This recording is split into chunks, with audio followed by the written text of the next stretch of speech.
పూరి జగన్నాథ స్వామి భోగ వృత్తాంతం. మార్వాడ దేశంలో ఒకప్పుడు కర్మాబాయి అనే మహిళ పూరి జగన్నాథ స్వామికి మహాభక్తురాలు. ఆమె తన ఐహికమైన బరువు బాధ్యతలన్నీ తీరిన తర్వాత పూరి జగన్నాథ స్వామి క్షేత్రానికి వచ్చి అక్కడే స్థిర నివాసం ఏర్పరచుకొని ఉండిపోయింది. నిత్యం స్వామివారి సేవలో నిమగ్నమైపోయేది. ప్రతిరోజు ఆమె నిద్రలేచి కాలకృత్యాలన్నీ తీర్చుకోవడమే ఆలస్యం. అల్లము, ఇంగువ, మరికొన్ని దినుసులతో నెయ్యి కలిపి కిచిడి అనే వంటకాన్ని చేసి స్వామికి నివేదించి దానిని యథాతథంగా ఆలయానికి పంపేది. అక్కడ కూడా నివేదన అయ్యాక అర్చకులు ఇచ్చిన ఆ ప్రసాదాన్ని ఇంటికి తెచ్చుకొని తినేది. క్రమక్రమంగా జగన్నాథుడికి ఆ కిచిడి ఇష్టభోగమైపోయింది. ముందస్తుగా కర్మాబాయి పంపిన కిచిడి పూర్తి కానిదే మిగిలిన భోగాలేవీ సక్రమంగా మరేవి కావు. మెల్లమెల్లగా ఆ రహస్యాన్ని గమనించిన ఆచార్యులు, అర్చకులు స్వామి ఇష్టప్రకారమే నివేదనను కొనసాగించేవారు. అనతి కాలంలోనే ఈ కర్మాబాయి భక్తి గురించి అందరూ గుర్తించసాగారు. ఆ రోజుల్లో జగన్నాథుడికి ఒక బైరాగి గొప్ప భక్తి గలవాడు ఉండేవాడు.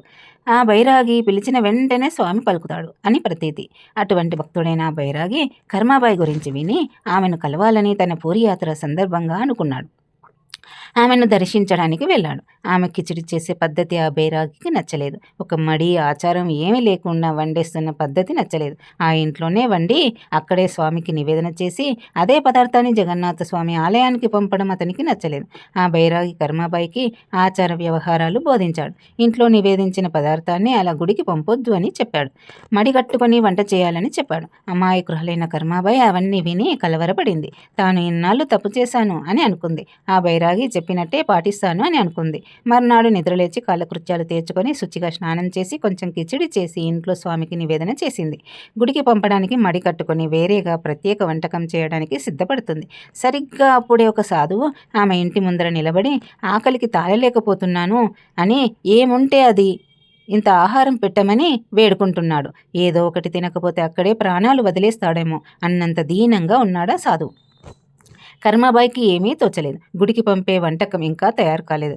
అది గుడికి పంపే అర్చకులు నివేదన చేసి తనకు ప్రసాదంగా పంపితే తప్ప తన ఇంట్లో వంట కూడా చేసుకునే అలవాటున్న ఆ తల్లికి ఏమీ తోచలేదు. ఆలోచిస్తే ఒకటి తట్టింది. తాను ఇంట్లో చేసిన కిచిడి ఇంట్లో స్వామికి నివేదన చేసి అలాగే ఉంచింది.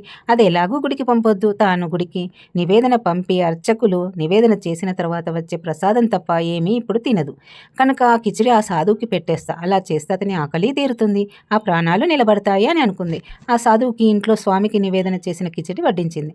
అతను ఎంతో ఆత్రంగా ఆప్యాయంగా కిచిడి తిని ఆమెకు కృతజ్ఞతలు చెప్పి ఆశీర్వదించి వెళ్ళిపోయాడు.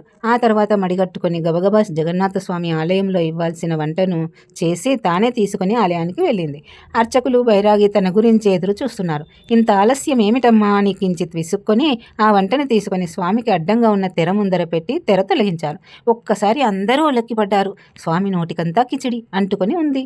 మూతి సరిగ్గా కడుక్కొని చిన్న పిల్లవాడి ముఖం ఎంత అందంగా ఉంటుందో స్వామి ముఖము అంత అందంగా ఉంది. ఆ మహిమకు అందరూ ఆశ్చర్యపోయినా అలా స్వామి నోటికి ఆహార పదార్థం అలా అంటుకొని ఉండడం అరిష్టమని భావించారు అర్చకులు. ఆ బైరాగిని అడిగారు, స్వామి నీవు అడిగితే పలుకుతారు కదా, ఏమయ్యిందో కనుక్కోండి అని అడిగారు. సరే అని బైరాగి ఆ స్వామిని అడిగారు. అప్పుడు స్వామి వైపు నుండి అదృశ్యవాణి వినిపించసాగింది. బైరాగి మరియు ఇక్కడున్న వారందరూ శ్రద్ధగా వినండి. కేవలం భక్తి శ్రద్ధలతో కర్మాబాయి ప్రేమగా పంపే కిచిడి భోగం అంటే నాకు ఇష్టమని మీకు అందరికీ తెలుసు.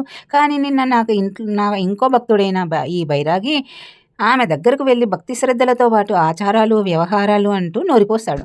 అంతటితో ఆమె ఇంతవరకు తాను పాటించినవన్నీ అపచారాలని అభిప్రాయపడ్డది, భయపడ్డది, దుఃఖించింది. తన ఇంట్లో ఉన్న నా మూర్తికి ఎప్పటిలాగే నివేదన చేసి ఆలయ నిమిత్తం మడికట్టుకొని మరోసారి వంటకు ఉపక్రమించింది. దానివల్ల నిత్యం నాకు జరిపే భోగానికి 5 గడియలు ఆలస్యం అయ్యింది. నేను ఆ ఆలస్యంతో ఆకలికి తాళలేకపోయాను. ఆమె పంపలేదు కనుక మీరు నివేదన జరపలేదు, నాకు భోగం అందలేదు. ఆమె తన ఇంట్లో నా గురించి చేసుకున్న కిచిడి భోగం ఉండడం వల్ల అది అంటే నాకు ఎంతో ఇష్టం కావడం వల్ల ఆమె ఇంటికి వెళ్ళి నాకు నివేదించిన భోగాన్నే తిని వచ్చేశాను. మళ్ళీ ఇక్కడ ఆమె తెచ్చే వంటకం నివేదన ఉన్నందువల్ల తొందరలో నా నోరు కడుక్కోవడం మర్చిపోయాను. ఇక మీ ఆచారాల ప్రకారం భోగ నివేదన కానివ్వండి అని వినిపించింది. ఆ విధంగా వినిపించిన స్వామి వారి అదృశ్యవాణి విని అందరూ ఆశ్చర్యపోయారు. అర్చకులు స్వామి ఆదేశాల ప్రకారం మంత్రపూర్వకంగా భోగ నివేదన చేశారు.